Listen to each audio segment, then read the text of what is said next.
Hey guys, welcome back to the channel. My name is Katelyn, and today we are continuing the Movie Monster March series. So I actually haven't seen this movie in a long time, but I remember I absolutely adored it, and I think it was recently on Netflix, so I'm gonna have to go back and rewatch it all. But today I am drawing a creature from the Hellboy movie. I've really been meaning to read the comics and get more into the franchise just because I've really liked what I've seen. But specifically, I have seen the movie that was released, I think it was the early 2000s or sometime in that area, but I absolutely adored the movie. I really liked a lot of the creatures and the character designs, but one that really stuck out to me was Sammael. I think I'm pronouncing that right, but I can't remember, but basically he was the Hound of Resurrection, and I absolutely loved it. I just love his design. I love all the gnarly teeth and the weird tendrils and just all the patterning on his skin. So I was like, you know what? I'm gonna give this one a shot. So you know what? Let's go ahead and dive in and get started. Hey guys, so I was really excited to start this piece. I haven't seen Hellboy in a really long time, but I thoroughly enjoyed the movie, and I think I would really enjoy the comic series. I really need to sit down and read it, but as soon as I was doing Movie Monster March and making the list of all the monsters that I wanted to cover, Sammael was one of the first to go on the list. I just absolutely adore this design. I have a really weird sweet spot for super creepy and grotesque creatures. I don't know why, I just do.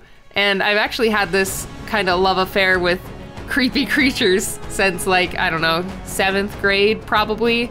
That's at least the soonest I remember drawing these type of creatures.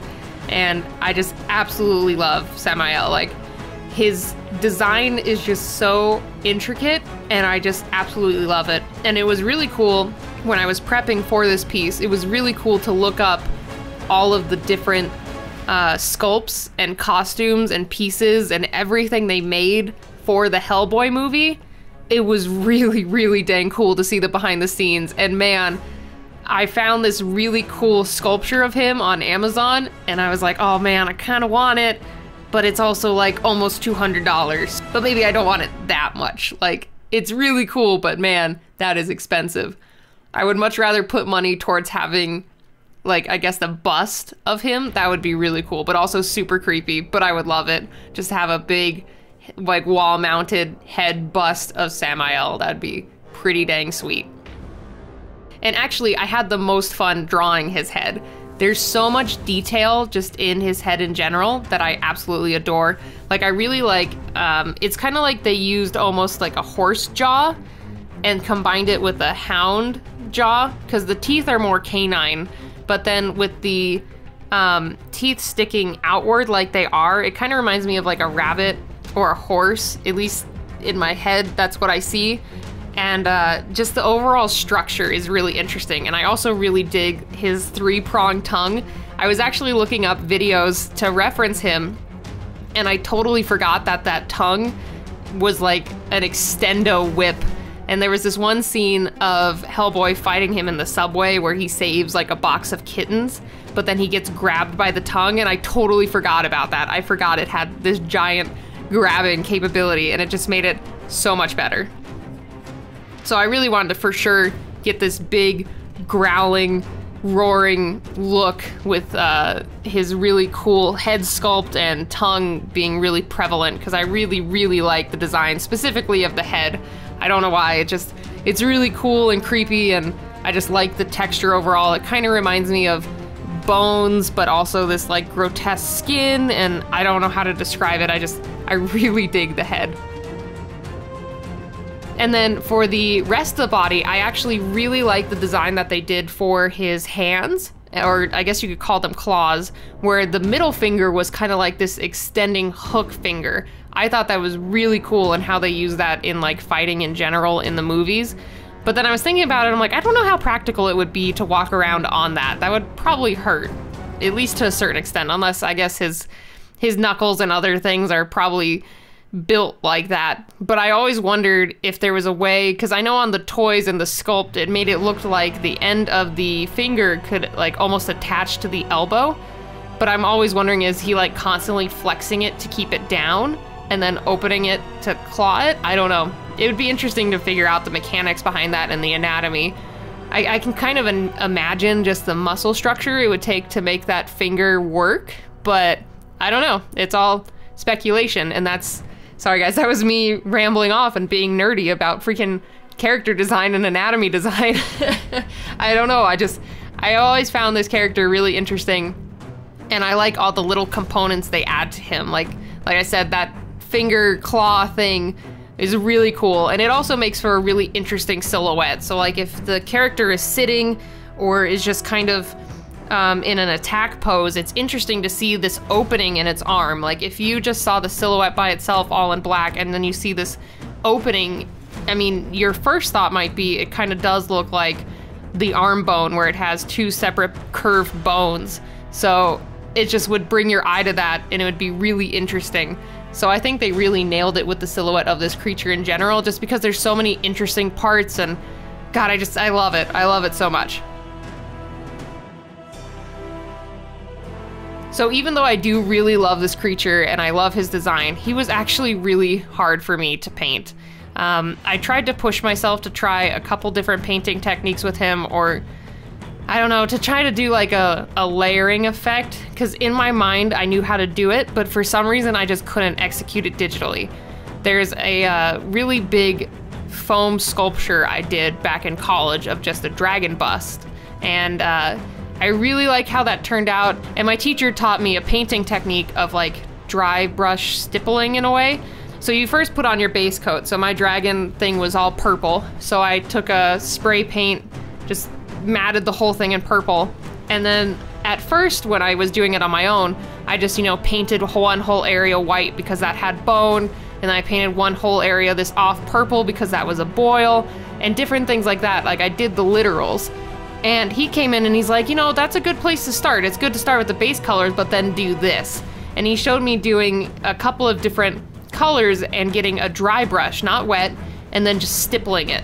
And you basically just brush it against the parts that you want, or you kind of dab it to make different textures. And I thought of that when I was making this. I'm like, that would be a really good technique to use. So I tried to replicate that with the brushes, but it wasn't working for me. I got really, really frustrated with this piece because in my head I saw what I wanted to do, but for some reason I just couldn't execute it while painting. I get someplace that I at least kind of like it towards the end, but at least leading up to it, I was really struggling with the layering. It was really hard for me to get certain colors to look how I wanted them to, and just, it was really frustrating. So I'm hoping that soon I can dedicate more time to some online classes or literature or something to learn more about how to do that type of painting, because it's so weird. In my mind, I think it's so simple and I can kind of see what to do, but then when I try to execute it, sometimes it just doesn't turn out how I thought or how I planned. And that gets really, really frustrating, because if I can do it in paint in real life, I would hope I could do it in digital paint. But obviously you just have to get the right brush tools and different tools and layering and all that to really make it work. So I think I would have to dub this one as one of the hardest ones for Monster March. The other ones, I really like how they turned out, and this one I'm still kind of iffy on. It's not bad, it's just not to a place that I personally super like, and I really struggled with it. It was a really, really tough piece. I mean, it seemed like it would actually be not easy, but, you know, manageable. And then when I actually got into it, it just turned into a whole nother monster. Get it? A whole nother monster. Monster March joke, guys. Grade A quality right there. But yeah, no, it was just more of, I had a plan and I wanted to execute it a certain way, and then I couldn't get it to how I wanted it in my mind's eye. I mean, it still turned out pretty decent. I won't knock it. I still like how it looks, but I had a different vision for it. And I also think one thing that was working against me, which is something that I did to challenge myself, is I did an up-close shot of him. If I did a further pulled back one, I could probably get away with different types of color blending. If I did like a full body, it would probably be a little bit easier to blend or hide mistakes. But when you're up close, totally different. And I also think that's what hurt me, because I'm so used to painting certain things further away or adding textures in a different way. It's hard to explain, but when the character is up close, it's kind of a whole new like painting technique you have to apply. It's like precision, but also keeping it loose, and I don't know how to describe it, but I think that's what made this piece difficult. It's just, it was such an up-close shot of him that I had to make sure the textures looked right, and the colors looked right, because you could see if it was blocky or weird, and lots of things. It was a stressful piece, but you know, I still like how it turned out. It was a great challenge, and overall, I still really enjoyed making this piece. All right, so I'm getting a little bit closer to the end. I'll let you guys enjoy the last little bit with some music, and I will see you guys at the end. Bye, guys.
All right, so there we have it. I'm all done. So this one proved to be really difficult for me. I was getting very, very frustrated with this throughout the whole process. I wasn't really digging the colors, and I kept going back and forth on what his actual colors are. I looked up clips from the movie, and I looked up the toy, and I looked up sculpts of it, and all of them kind of ranged in what colors were used. So I kind of just picked the ones that I really liked and combined them into one. Overall, this piece was pretty challenging for me. The line work took a really long time, but I really enjoyed that process. And just trying to figure out what colors I wanted to use, I think was the hardest part. And then also I wanted to have kind of an interesting background that was also similar to one that was in Hellboy. And I remember there was a scene where Hellboy was fighting Sammael, and it was in this really big room with these long fluorescent lights on the ceiling. And I don't know why I remember that scene so vividly, but I was like, you know what, I'm gonna kind of make it look like it's in that scene. So thanks again, guys, for stopping by and checking out this video, and I hope you enjoyed it. And we're getting really close to finishing up Movie Monster March. I think I only have 2 more days left in March. So I'm excited to finish this series, and it was a lot of fun, and I hope you guys have been enjoying it. And if you like this video, you can go ahead and leave me a like down below, or if you have any comments or want to just chat about this piece, feel free to leave me a comment down below. So thanks again, guys, for stopping by, and I will see you guys next time. Bye, guys.